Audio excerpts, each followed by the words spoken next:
Salam Kamir, kekaguman ilahi mengarah pada iman dan rahmat. Saudara-saudari yang terkasih, saya mempunyai toples isi makanan. Kalau toples ini dari plastik, tetapi yang ingin saya ceritakan adalah toples yang dari kaca. Toples yang lebih berat lagi, yang kemudian ada lehernya, lalu tutupnya ada pegangannya, bentuknya bulat seperti anggur, tetapi semua dari kaca. Itu saya pernah punya pengalaman seperti itu. Suatu saat saya mengunjungi umat, dan kemudian begitu saya bertemu dengan umat itu, kelihatannya umat itu menghindar. Dia merasa sibuk sendiri, mari Romo, mari Romo. Kemudian menyuruh saya duduk, tapi dia keluar masuk, menyiapkan makanan, masuk lagi, kemudian membuat minum, keluar lagi. Pokoknya saya sudah merasakan ada sesuatu yang aneh dari ibu itu, seorang ibu. Dia keluar masuk seakan-akan ramah. Saya teringat pada Marta dan Maria. Ketika Marta bekerja keras, kemudian dia sibuk ke sana kemari, tidak mau ketemu saya, menghindar dari saya, males cerita pengalamannya. Tetapi pada saat itu saya menangkap ada sesuatu dalam diri ibu itu. Lalu ibu itu masuk karena dia punya warung juga, mengeluarkan makanan-makanan yang dijual, lalu kemudian mengeluarkan toples kaca yang agak berat isi kacang. Lalu kemudian begitu dia mau balik lagi, toplesnya lepas dan akhirnya pecah. Berat!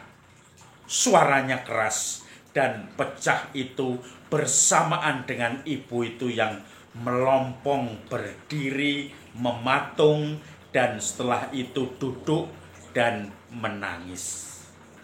Saya mendekati ibu itu.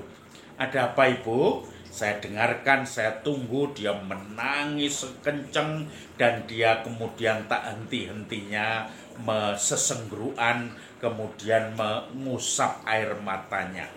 Lalu ibu itu mulai bercerita. Cerita saya tidak akan menanggapi, hanya mendengarkan. Cerita bahwa ternyata ada masalah keluarga. Ada masalah, dia sudah mulai usahanya jalan.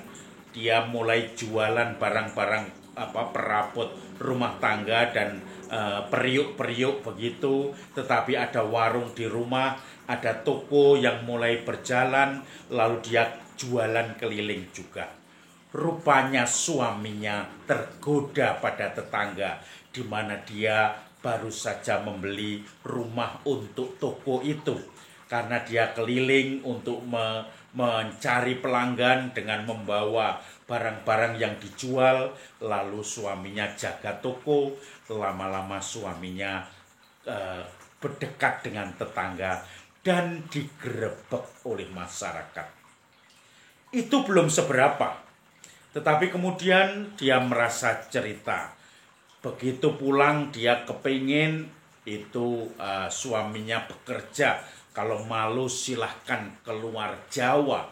Dia kemudian bekerja di tempat yang jauh dan kemudian didukung oleh istri dan anak-anak itu.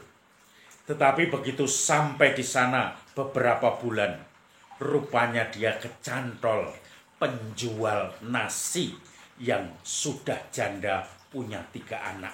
Dan dia mengatakan, silahkan kamu kalau mau nikah lagi, saya tidak akan pulang, saya akan hidup di sini, di tempat rantau itu.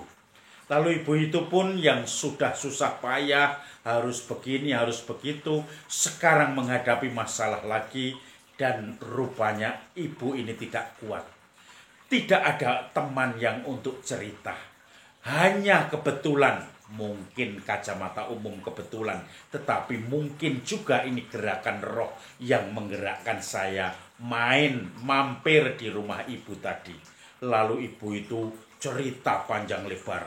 Semua membuat dia plong, membuat dia tidak ada yang terpendam lagi.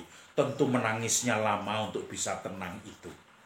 Saudara-saudari yang terkasih, saya teringat Injil hari ini yang berbicara tentang perutusan. Para murid diutus berdua-dua dengan pesan tentu saja. Wartakanlah bahwa kerajaan Allah sudah dekat. Sembuhkanlah orang sakit. Bangkitkanlah orang mati.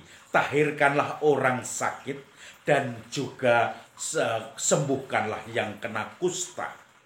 Kamu semua sudah diberi dengan cuma-cuma. Maka silahkan kamu memberi kembali kepada orang lain dengan cuma-cuma pula. Maka kalau kamu pergi, jangan membawa harta benda, membawa tongkat, kasut, emas, perak, tas dengan segala isi seakan-akan perbekalan, dengan baju 2 helai, dengan jubah 2 helai. Karena semua akan dipenuhi oleh orang, ya oleh mereka dia yang mengutus kamu. Dan kemudian tinggallah di tempat itu.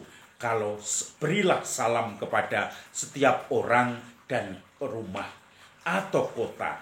Kalau salammu pantas untuk tinggal di rumah itu, maka salammu itu pun akan memberkati rumah itu.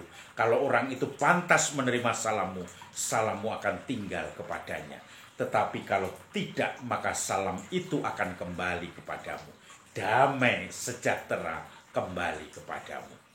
Saudara-saudari yang terkasih, kalau kamu diterima di suatu rumah atau kota, tinggallah di situ, makan minumlah, sebab seorang pekerja patut mendapat upahnya. Tetapi kalau kamu ditolak, kebaskanlah debu atas kakimu, katakanlah bahwa kerajaan Allah sudah dekat. Saudara-saudari yang terkasih, kita memasuki, mengunjungi, bertemu dengan orang, salam damai, berilah salam. Dan salam itu kalau ada orang yang layak akan tinggal di rumah itu, tinggal pada orang itu. Ibu tadi yang saya ceritakan rupanya menerima salam saya. Awalnya menolak, kemudian ada satu peristiwa toples yang jatuh. Lalu kemudian dia merasakan ada salam damai. Ada panggilan untuk mengungkapkan itu. Dan akhirnya terungkaplah semua beban batin, semua ketakutan, malu, gondok, kecewa, dan itu membuat dia semakin hari semakin mengenal Tuhan. Kemudian pelan-pelan dia cerita. Justru dengan cerita semua dibuka dan semua mendapatkan damai, mendapatkan rekonsiliasi, kesembuhan. Maka dia merasa damai itu tinggal dalam dirinya, di dalam keluarganya.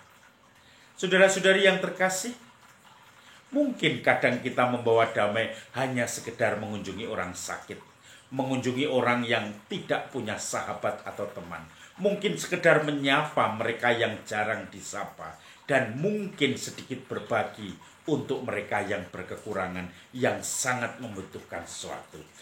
Damai kita yang diberikan Tuhan pada kita dengan cuma-cuma, kita bagikan dengan cuma-cuma.